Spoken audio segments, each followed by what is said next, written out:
നീ ഇവിടെ ഉണ്ടെന്ന് എനിക്കറിയാം. ഇറങ്ങി വേടാ, പിന്നെ ഞാനൊന്ന് കാണട്ടെ. കാശുള്ള വേറെ കണ്ടപ്പോ അല്ലേ ചേച്ചി? നീ ഒന്നും ചെയ്യുന്നില്ലേ? നിന്റെ പെണ്ണിനെയാണ് അവരോട് തട്ടുന്നത്. ഓ, ഓപ്പോസിറ്റ് അമ്മയും അനുവിനുമാണല്ലോ. ചോര ചോര.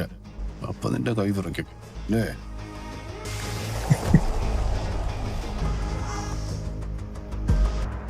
നിങ്ങൾ ഇടപെടരുത്. നമുക്ക് സംസാരിച്ച് തീർക്കാൻ പറ്റുന്ന ഇഷ്യൂസ് ഉള്ളൂ ഇവിടെ. ഇപ്പൊ സെക്കൻഡ് ഹസ്ബൻഡ് ആണ് വക്കീലേ, ചത്ത ഹസ്ബൻഡ് അല്ല.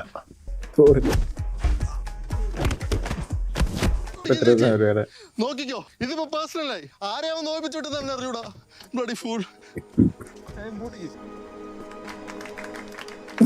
எல்லாரும் இம்ப்ரெஸ் ஆயிட்டாங்கப்பா. ഇവിടെ വയലൻസും നല്ല കൈയടിയാണ്.